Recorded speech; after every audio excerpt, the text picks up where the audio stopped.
কাজ কিন্তু এইটা। কিন্তু আমাদের দেশের দুর্ভাগ্য হলো শুধু শ্রমিক সংগঠন না, আমরা খুব ওই ছেলের সভাপতি সালাউদ্দিন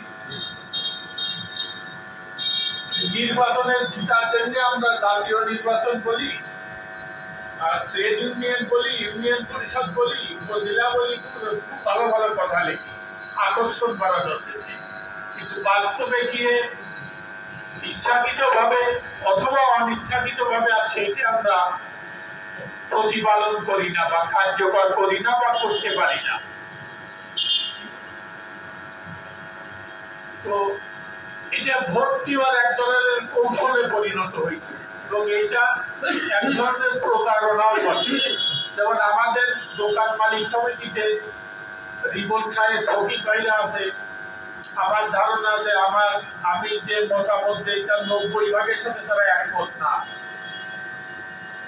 সেই কারণে আমিও তাদের চাপায়ে দেওয়ার চেষ্টা করি না।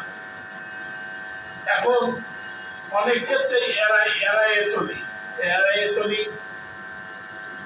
যে ওই সমিতি যদি আমার এই সদস্যদের কল্যাণ না করে তাহলে ওইটা আমি করবো কেন?